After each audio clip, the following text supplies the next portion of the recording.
এই যে বাবা বলছি এনার সাথে আমরা কথা বলেছিলাম। নমস্কার। নমস্কার। নমস্কার। আচ্ছা, মানে এনার সাথে আমি কথা বলেছিলাম যে বাড়িটার ব্যাপারে। ঠিক আছে, তাহলে বাড়িটা আপনি মাপঝুপ করেন, তাহলে মেপে কোথায় নিন। কি হবে। হ্যাঁ কোথায় কী হবে তাহলে মেপে নিন।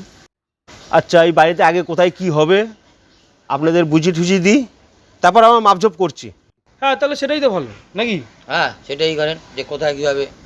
এই হ্যাঁ, যেটা বলবো সেটা লিখবি, ঠিক আছে? আচ্ছা ঠিক আছে। তাহলে আমরা গেটের থেকে শুরু করি। হ্যাঁ গেট থেকে? হ্যাঁ সেটাই ভালো নাকি? হ্যাঁ হ্যাঁ ঠিক আছে, গেট থেকে শুরু করি। হ্যাঁ তাহলে ভালো হবে। চ হ্যাঁ, চল।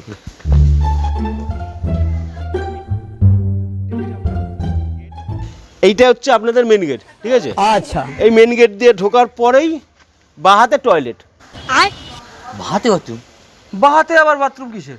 ধরুন বাইরে থেকে কেউ আসলো আপনার বাড়িতে, अच्छा তার খুব জোর টয়লেট পেলো, ठीक है। সে কি বাইরে যাবে না ঘরে যাবে? সে তো বাথরুমে যাবে নিশ্চয়ই, এর জন্য বাঁদিকে বাথরুম। ও এটা ভালো। ঠিক আছে, ভালো। ঠিক আছে করুন তাহলে। করুন। এবার আমরা ভেতরে এন্ট্রি করছি। হ্যাঁ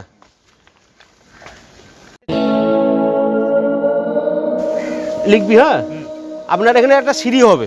ও এটা সিঁড়িঘর? আচ্ছা, সিঁড়ি দিয়ে ঢুকেই ডান দিকেই আপনাদের টয়লেট। আবার সিঁড়ির সাইডে টয়লেট?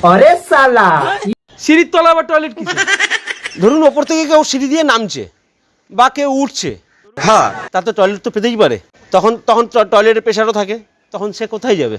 গেটের সামনে যাবে না ঘরের ভিতরে যাবে? যদি দৌড়ে যায়, যদি পড়ে যায়, বয়স্ক মানুষ হতে পারে, এর জন্য সিঁড়ির ওখানে বাথরুমটাই ইউজ করবে। ও আচ্ছা আচ্ছা, এটা একদিক দিয়ে ভালো না?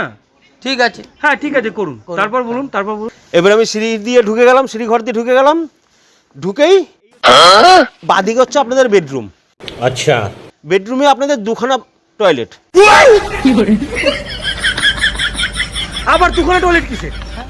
এত টয়লেট দিয়ে কি হবে? হ্যাঁ ধরুন আপনি আর মাসিমা দুজন বিছানায় বসে গল্প করছেন, বা আপনি, আপনার ছেলে আর আপনার ছেলের বউ দুজনে তো পায়খানা বাথরুম পেতেও পারে, তখন কোথায় যাবেন? দুজন দুদিকে চলে যাবেন। একদিক দিয়ে এটাও ভালো। ঠিক আছে। হ্যাঁ আচ্ছা, তারপর? এই যে বাঁ দিক দিয়ে ঢুকে গেলাম, বাঁ দিক দিয়ে ঢুকেই ডান দিক হচ্ছে আপনাদের হল রুম। ও এইটা হলঘর হবে, বুঝলে বাবা? এই হল রুমে 4 কোণা 4টে টয়লেট।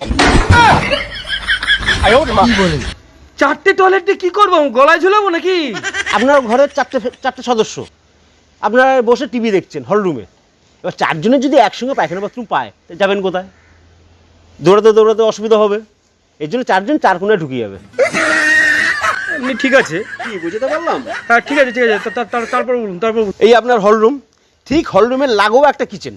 ও, মানে এই পাশটা হবে? হ্যাঁ হ্যাঁ হ্যাঁ এই পাশে? হ্যাঁ এখানটা কিচেন হলে আমাদের হলঘর থেকে ঢুকতেও হ্যাঁ, সুবিধা হবে কি? সুবিধা হবে। হ্যাঁ আচ্ছা, তারপর বলুন।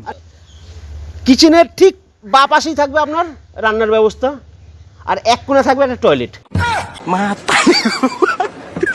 এত টয়লেট দিয়ে কি হবে? কি হবে বলুন তো, এত টয়লেট দিয়ে আমাদের কি হবে? আরে মাসিমা অথবা বৌমা রান্না করবে, তারা তো মেয়ে মানুষ, তারা তো পায়খানা বাথরুম পেতে পারে, তারা কোথায় যাবে? দৌড়াদৌড়ি করতে গেলে পড়ে যাবে, এর জন্য কিচেনের ভেতরেই টয়লেট। হ্যাঁ ঠিক বলেছে, এখানে একটা করে নেই। হ্যাঁ স্যার ঠিক আছে, এতগুলো যখন হচ্ছে এটাও করতে অসুবিধা কি আছে? কি করে? আচ্ছা কিচেন হলো, এবার কি বলুন, আর কি দিচ্ছেন আর কি আপনি? এই কিচেন থেকে বেরিয়েই আপনার এখানে একটা সুন্দর একটা বারান্দা বানিয়ে দেবো। ও আচ্ছা আচ্ছা, এইদিকে বারান্দাটা হবে, বুঝলে তো? আচ্ছা, যেখানে বান্ধব, ঠিক আছে করেন। বারান্দার 2 কোণায় 2টা টয়লেট। এই তুই কাকে নিয়ে আসিস রে? বাড়ির চারিদিকে টয়লেট টয়লেট, এটা কি বানাচ্ছে? বের কর হাত দেখা দিয়ে। ভাই বেরোন তো। কি বেরোন। বানাবেন না? না, খালি টয়লেট টয়লেট আর টয়লেট। টয়লেট সারা বাড়ি টয়লেটে ভর্তি। হ্যাঁ বেরোন, বেরোন। কি হাত দেখা? এই, যান, যান, যান, যান। তাহলে তুই আপনি একা গেছেন কেন? ও তো বের কর। আপনাকে কি নিমন্ত্রণ করতে হবে?